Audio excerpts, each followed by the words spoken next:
Hello, everyone. I hope you are well. Today, I wanted to go through the IELTS speaking test, and we are going to focus on part two of the speaking test. Part two is where you have to do what's called the long term.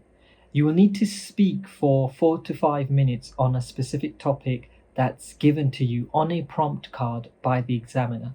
This prompt card will have a statement or a question and a list of points that you will use to formulate your answer. So, a lot of students can find this part of the test very, very scary. Obviously, it's very scary to speak for 4 to 5 minutes without stopping. The examiner will tell you when to stop, so until they do, just carry on speaking. But I wanted to maybe suggest some ways you could tackle this question and how you could have a strategy available so that you don't come totally unprepared. Um, so, first of all, is to read the prompt card carefully. Really read the question carefully and think about what it's asking you. Um, the next thing you need to do is plan your response. Now, when you plan your response, please make sure that you have a clear introduction into the topic, and then you have your main points, and then you have a conclusion. Okay. The next thing I would say you need to consider is the use of linking words. Moreover, in addition to, also, these kind of linking words, they will help you maintain the flow of your speech while you are speaking to the examiner, and it will also showcase to the examiner that you are capable of using these linking words. Okay, so remember to use lots of linking words.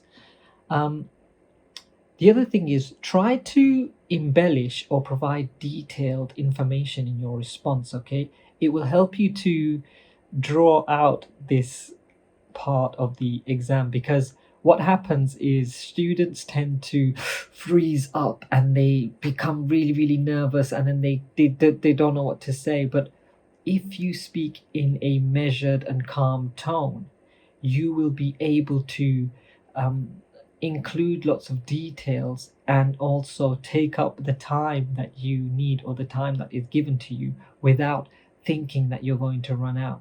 But do practice the time keeping part of this in during your preparation, because you don't want to run out of things to say, but you also don't want to have lots of things to say and then have no time, run out of time.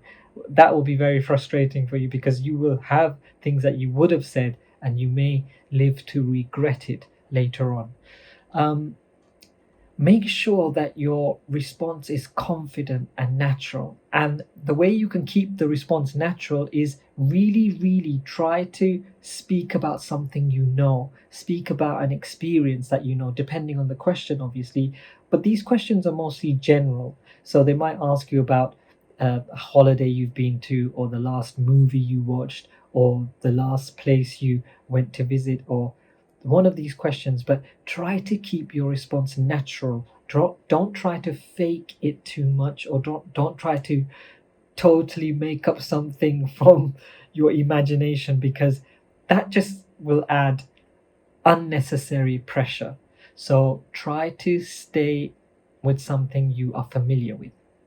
So let's take an example question. Okay, I'm just going to read a prompt card, a random one, and then we're just going to answer the question. Okay, so the prompt card I have, and you will see it on the screen now: describe a memorable holiday you have had. You should say where you went, who you went with, what you did, and why it was memorable. So I recently went to Pakistan, so I've used an example for Pakistan. Okay, so here's my response. Okay, absolutely. Let me share with you a memorable holiday I had in Pakistan last year. I traveled to Lahore with my family for a 2 week vacation. We explored various parts of Lahore, ranging from the bustling streets of the old city all the way to the majestic Lahore fort. Moreover, one of the highlights of our trip was visiting the Badshahi Mosque, a stunning architectural marvel from the Mughal era. We were awestruck by its grandeur and intricate design. We also indulged in the local cuisine, trying everything ranging from mouth-watering biryanis to flavorful kebabs. Furthermore, we took a day trip to the nearby city of Wagah to witness the elaborate flag lowering ceremony at the India Pakistan border. It was a fascinating experience to witness the patriotism and enthusiasm of the crowds on both sides. What made this holiday so special was the warmth and hospitality of the people we encountered throughout our journey, from the friendly shopkeepers in the bazaars to the welcoming host at our hotel. Everyone made us feel welcome. To sum up, my holiday in Pakistan was an enriching experience that allowed me to immerse myself in the rich culture and history of the country. It was a trip filled with unforgettable moments and fond memories that I will treasure forever. And I also one day plan to return to Pakistan with my family to explore this wonderful country even more. Now, that was a response. As you can see in that response, I used linking words like moreover, also, furthermore, what made this holiday so special. To sum up, um, all of these little phrases you can adjust and apply in your speaking exam. So it's a great way to have a repertoire or a list of common phrases that you can use in any given setting. So try to learn complete phrases and then learn to adapt them for the speaking test. And the final thing I would like to add as part of my advice to you guys is to practice with a dictaphone. For your speaking test, you just need to speak and record yourself. If you can't find a speaking partner, it's really vital to grab your phone or grab a dictaphone and just speak into the dictaphone or into your phone for a few minutes a day.